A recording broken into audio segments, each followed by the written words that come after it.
If you actually want a happy, fulfilling, magnificent life like you keep saying you want, you have to learn what we're going to be talking about today. I want you to look left. I want you to look right. And to the left and to the right of you should be a peer or two. The one to the right's doing better than you. The one to the left is doing worse. Why is that? Because one of them is developing a skill that are either after this episode you're developing or you're not. Hey everybody, it's Bianca. Welcome back, Evolvers. It's Emilia. Today we are going to be getting into the throngs for this hot tempo episode on the skills you need for unbreakable focus. And I say hot tempo because we are recording this. It is before the holidays. And as you know, it is a rush prior to holiday season. And so we're gonna make this hot tempo. If you have questions that come up during this episode, we encourage you and invite you to send us a DM on Instagram. Say, hey, I'm struggling with this. Please help me with my focus, because after listening to y'all, I realize I'm like struggling, and it's not just about the struggle, but my trend line, I realize where that's going to land me. So Bianca, every single morning, Alan and I have been, for lack of better words, we always try to get our learning in the morning. Why? Our brain is extremely fresh after we've gotten a great sleep. The first thing that we want is to just mainline, streamline information that helps us master any specific subject that we're focusing on. As of late, it's been neuroscience, of course. That is something that he and I both love. As of recently, It's been mathematics. Yes, we're weirdos. And why I share that is because the other morning, Bianca, he and I were watching a neuroscience TED Talk, and it was talking deeply about sleep and whatnot. But then I went into a coaching call later that day, and I met with a client who, this woman, she's in her late 20s. Now, this client has been very much struggling in her life in a plethora of areas, just to put it very bluntly. And one of the things that she's been struggling with in particular is her job. And she's someone who is in sales, and she's someone who has convinced herself of this story that she really loves the industry that she's in. And we've talked about it as of late. And so she's kind of honored the fact that she needs to do a little soul searching after this holiday break, if you will. So she's Delulu. Delulu to a little bit. And Little bit. one of the things that she is like the topical struggle, right, is just the surface struggle. So she, for example, she says, hey, Emilia, I have these goals to have this, meet this quota, and I want to be the top performer. Like, I am competitive by nature. Like, I think I can crush this. And so we're looking at her numbers, and she just got into a new role. So like anyone, when you get into a new role, you kind of got to get over the struggle phase of learning the ropes, et cetera, et cetera. And she goes, I can't seem to, I'm really good at like sales and the things that undermine sales when it comes to other people. But when it comes to my success, I'm finding myself really struggling. Why is it that I can help XYZ team member succeed and win, but all of a sudden when it comes to me, I am really struggling? And I said, at the end of the day, let's just kind of frame this. What is it that other people, the people that you're comparing to that are absolutely crushing it, what are they doing, right? To the right of you, like I said, which is her upwards comparison, which we all have. We all have a social upwards comparison of people who are doing better than us in quote unquote realm. To the left of us are these people who are not necessarily doing better than us, but actually worse than us. Those are our downward social comparisons. So I asked her essentially her upward social comparison. I said, what are they doing differently that you're either not doing yet, you're not practicing consistently, and you're not creating the environment, the conditions to be able to do so at a disciplined rate? And she's thinking. And she's like, you know what? They're making more phone calls. And I'm like, all right, we have something. Now, I asked her, I said, okay, fair. This is good. We're getting somewhere, right? What allows them to make per hour more phone calls to their prospects more than you. And this is where she just sits back and she's like, kind of that thing that you do. She's like, yeah, I'm on my phone a lot per hour. I like get super distracted and I would rather go talk to people in the office. I'm like, boom, baby. There it is. There it is. Whoop, there it is. And so we got into this very deep conversation, probably to an extent that it certainly overwhelmed her. But essentially, all of the underpinning meta skills, which are essentially the skills below the skills of focus that allow someone who she's comparing to be more successful in one unit of time than her, such that it increases their probabilities of doing better in their sales goals and thus advancing in their career more than her. And she says, okay, well, what the heck do I got to do? It's like, well, first let's focus on sleep. Because believe it or not, in order to have an unbreakable focus, the 3 meta skills that I'm going to give to you, number 1, distraction management, number 2, time prioritization, and number 3, mental endurance, the underpinning skills of that are sleep. Sleep, sleep, and sleep. So we look at her sleep stats. And she's like, I'm having great sleep. And I'm like, oh, no. And like, you sure? What do you do, though, when you wake up? And that's where, boom, we hit barrier number 1, distraction management. What she does is she never, ever, ever has her personal phone further away from her. She's always having that personal phone and then the work phone. And so I think that her story is a great example of, now obviously she's increased that, she's improved that, but she's really struggling. And this just so happens to be someone who also uses substances to distract herself from her emotional experiences of feeling less than her peers, which, by the way, statistically speaking, and if we were to just segment sales, a lot of people do. Statistically, it's like wildly abnormal if you're not someone who is using substances to not distract yourself from feeling less than at this point, which is very sad. So ultimately, when we talk about this episode, for anyone jumping in here, I want them to ask themselves, wait, salespeople have a higher probability of using substances? Those that are on their way to success. Here's why. When you just think about sales, I mean, you could look at biotech, you could look at industrial automation, you can look at anything, right? A lot of sales is networking. Right? Who you know, what you know. And in order to do that, a lot of the requirement, and anyone that's been in sales, you have to be around people. And what are those functions that you go to? A lot of them have drinks flowing. A lot of them have substances flowing around, even though no one talks about it and it's very under the table. You're naive if you think otherwise.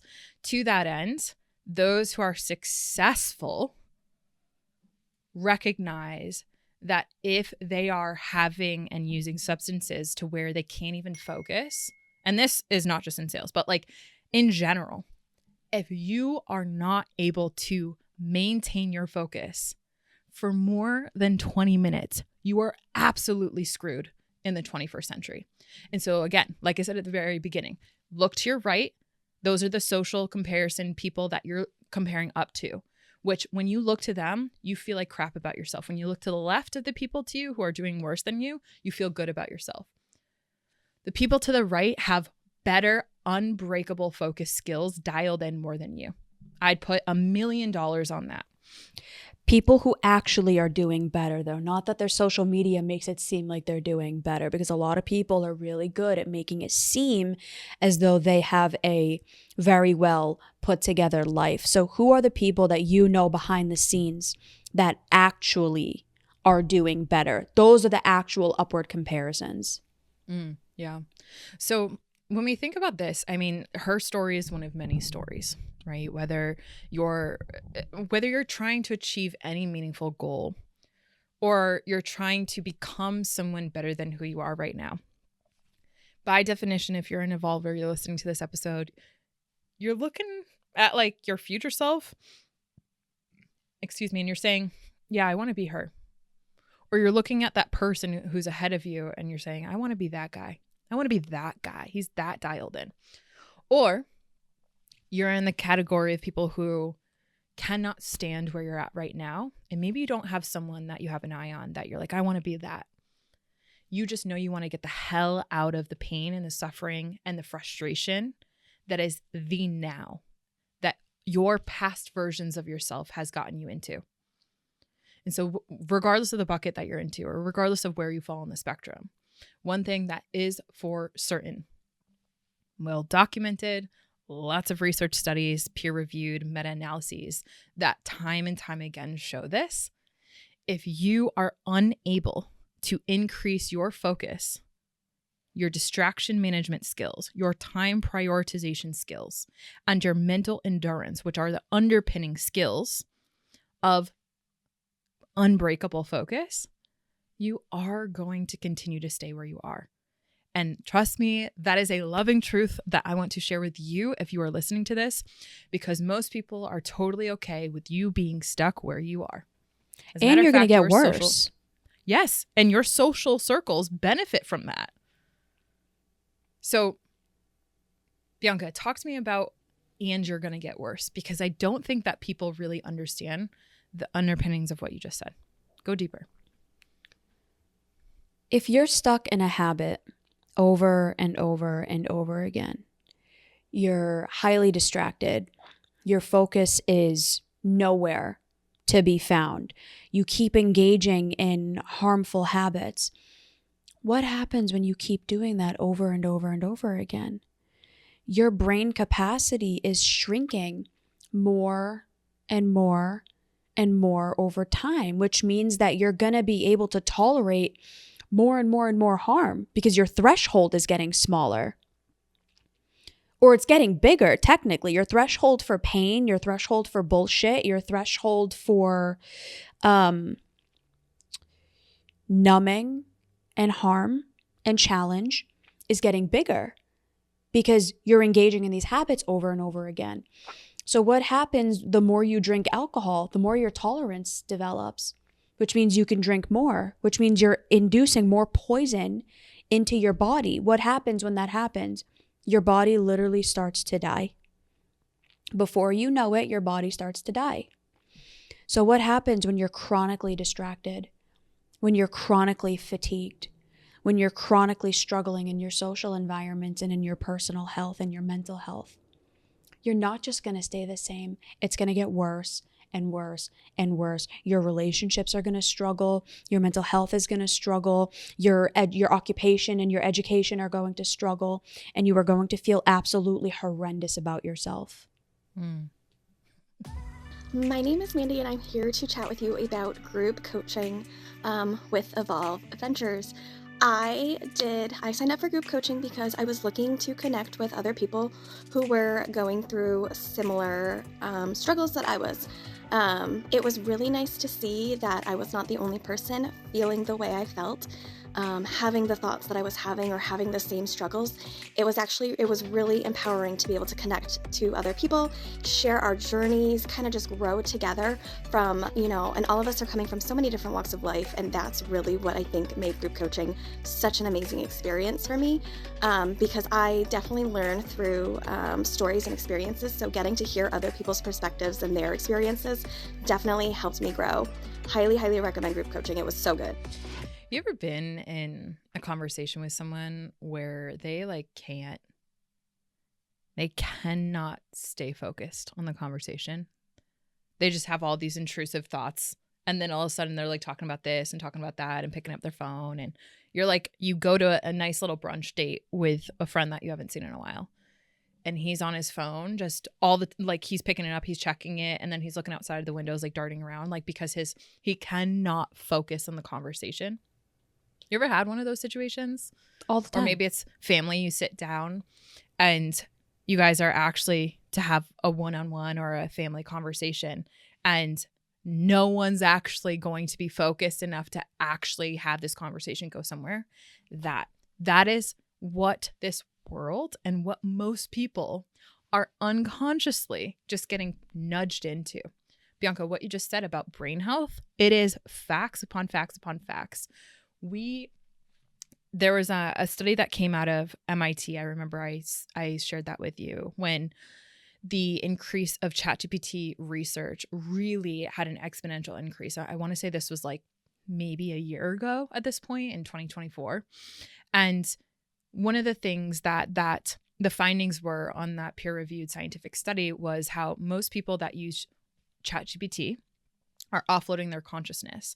And as a result, their brain mass in specific areas that relate to their critical thinking, which, by the way, discipline management requires critical thinking because you are literally controlling your impulses in real time. That went down.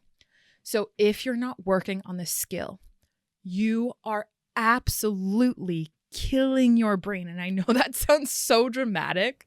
It's true. And what is dramatic? What if the science also backs it up? And what if I were to tell anyone that's listening to this, because this just so happens to be an area that creates a huge professional concern from my perspective when it comes to just like, if we can't focus and we have worse attention than goldfish at this point, what do you think is going to happen to you? What do you think? Do you think that you're going to have the outcomes in your life that you want? And do you think that you're going to be a happy, fulfilled person and want to contribute and give back to this world? Or do you think that you're going to be a miserable prick going around thinking that the world owes you something? Hey, I'm just calling a spade. I have seen it. And then other people treat other people like crap. When you feel like crap about yourself, you're less likely to treat other people with kindness, compassion. And I think the world needs a hell of a lot more compassion. So I'm going to the straight of the throat of the matter. Let them know. I invite you, if you're listening to this, like I said, fiery episode, I invite you to take a consideration around maybe studying focus. Consider studying flow. Now, one of the cool things, fun fact, difference between flow and focus, you likely have heard that come into your awareness if you're clicking on this episode. Flow is focus for extended amount of time. That means if you are able to enter into flow, you have become and started to master the practice of distraction management, time prioritization, and ultimately mental endurance. Focus, on the other hand, is essentially, picture it like a sprint. Your attention is driven from what you decide for a shorter duration of time, right? And so the people that spend, this is what I remember studying back my undergrad studies. We were on the beach. We were on the beach in Australia. We were learning about flow. The people who have more time in flow in their life, so undistractable focus, okay, now let's go even above and beyond. The more time that you have in flow, the longer your life can be, the more fulfilling your outcomes of life can be, the higher likelihood you have of higher earnings, of better relationships, higher quality of health, because it directly connects to your brain health, to periods. I'm sorry, not periods, actual telomeres of your brain. It connects to neurogenesis. It connects to so many things. So I'm going to stop nerding out and I'm going to invite all of you to take a look at Mihai Mihai, longest name ever. Just type Mihai. What you think that sounds like and flow. I want you to type into Google Jean Nakamura, who studied with him. And she helped to develop flow theory. I also want you to type into Google or learn a little bit more about Jennifer Schmitz, who also worked with the founder of flow. And she primarily focused on education. Likely, if you're clicking on this episode, you have come from a background of a society that benefits by you not having unbreakable focus. And I believe, as an evolver, in order to have the life that you genuinely want, again, looking to the right of you and saying, man, I'm so inspired by the peers that are doing better than me. How can I learn from them? How can I get better myself? And you can look to your left and say, how can I bring others up? How can I model unbreakable focus? There will be a better world that you create because you are in the controller seat of the outcomes. You increase the probability of the outcomes. And just like that client, as you work towards these meta skills, so whether it be like really doing mindfulness training, attention training, whatever that might look like for you, right? And if you want specific solutions, please reach out because your situation is different from this client's, obviously. Whatever that is, do something. Because I'm telling you, in 10 years from this episode, those who are attention spans less than goldfish are going to be exponentially taken advantage of from the forces around you. And so ask yourself the question, do you want to be like a goldfish in a bowl because you never worked on these skills? Or do you want to recognize that we are human beings and our brains have such incredible power underneath them? And it's because of these actions that you take from here on out that allows you to see what you're capable. And trust me, friend, you are far more capable than your current belief system tells you. Let's end this episode with a few practical tacticals that everybody can use regardless of circumstance. So you already stated one. Number one is sleep. There's a reason we keep belaboring this point. It's because the data continues to show over and over and over again the necessity for sleep, the consequences of poor sleep, and the benefits of getting a very high REM and deep sleep score. It is a metric that is a necessity to track here at Evolve. If you're on the team, you are required to track your sleep. There's a reason for that. So sleep, number one. Number two, you said making sure that you do not have your devices around your bed when it comes to sleep. So that's number two. Number three, you stated mindfulness, and intentional mindfulness that's prioritized around focus. So focusing on a single idea for like 30 seconds and seeing if you can do it. So like practicing the skill of focusing on something, and then you expand the time out over time to see how long you can go. What's a couple more that everyone can walk away from this episode starting to practice today? So fun fact, when we think about focus, we have to think about our sensory input, because what prevents focus from happening is the information coming into our 5 to 6 senses, right?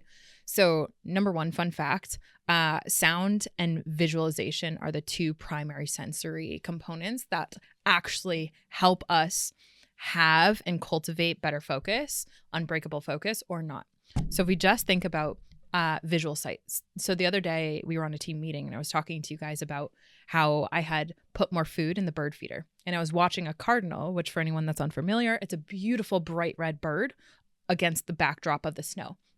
I was watching that cardinal, and you might think that watching something just out the window, pick one bird or one leaf and watch that and train your focus to hone in and just observe micro area of observation. So for the cardinal, it was his head. And yes, it was male. I do know. That was training my focus. And I asked myself, how long can I focus in on observing the micro details on this bird's head? That is training your visual field to hone in what's called a cone of focus.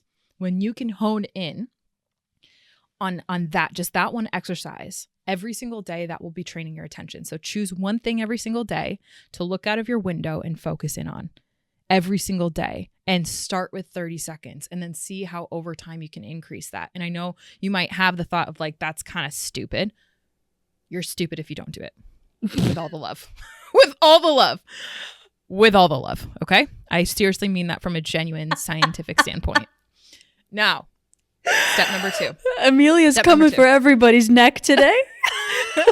I just want I love it. Really want people to have better outcomes in life. I'm so sick of hearing the horrible outcomes that we're not getting because we're unwilling to do the seemingly simple things, the seemingly stupid things from 100%. Actual scientists, right? Like the data's right there. Like, don't be dumb. You're spot on. Especially in the 21st century. Okay. Second thing that I want you to take away with you, sound, right? From your ears. So moths and elephants have the best hearing out of, I'm pretty sure, all species. Please look that up. Moth is the best, which I would have never thought. To that end, we have incredible hearing. Most of us, right? Some of us don't, and that's okay. But the one thing that you can do and take away with you is learning how to put on headphones that reduce the amount of sound waves that come into your ear. So that could look like earphones, that could look like earmuffs, that could look like, yes, the cute little puffy earmuffs that you wear outside, whatever creates a barrier between the outside external noise waves or sound waves into your eardrum. That's it. So today I want you to go find earplugs. I want you to go find headphones. I want you to use them for your focus to reduce the amount of sound, because sound is what's going to sneaky distract you. Okay? Simple. Greater wax moth, bats, dolphins, barn owls, elephants, and pigeons. Amazing. It's awesome. These are all skills that can be trained. You can't necessarily increase the capacity at which you can hear, because once you start developing ear damage and hearing damage to our current awareness, you can't fix that. But what you can do is focus on training, like training your hearing, training your capacity to pay attention to what you hear. And even that, studies are starting to show that even you could have, I'm sorry, my timer just went off. If your ear picked that up, case in point, even that neurogenesis is continuing to show that you could have ear damage. Like I have a client who literally had tubes in his ears when he was 5 years old. He has exceptionality in sound now, and he's at 46 years old. So that's awesome. Because of our brain's ability to change itself and to change our perception and to, again, create new neurons, do not let anyone ever tell you something's impossible until you try and try again and have a track record of trying. Cool. There's this thing that people are starting to do. I didn't know this was a thing because I'm not out in the world anymore. But apparently when you clock something, you know what the term clocked is? Yeah, of course. Clock people all the time. They start doing this. It's like, got him. That's what you just did. That's silly. You gotta add some humor, I feel like you need it. Because gosh, can't be all serious this time, right? Just kidding. You absolutely can. You're like, yeah, you can. You're like, Bianca, shut your mouth. All right, anyways. No. It's fun. All right. Let's give them episode suggestion. Yeah. 425. Are you actually protecting your mental health? I have two that I'm going to do. So 447, the dark side of consistency when sticking to the plan holds you back. Also, 462, how to set up your workspace for safety and success. We literally did an episode a couple of episodes ago on how to optimize your workspace and your environment for flow. So that's also something that you can go listen to. All right, everybody. We hope you enjoyed this episode. We hope you learned so much. Drop a comment down below wherever you're listening. Which one are you going to start doing today? So evolve habit. Put it in the comments which one you're going to do. We'll see you next time. Bye, everyone.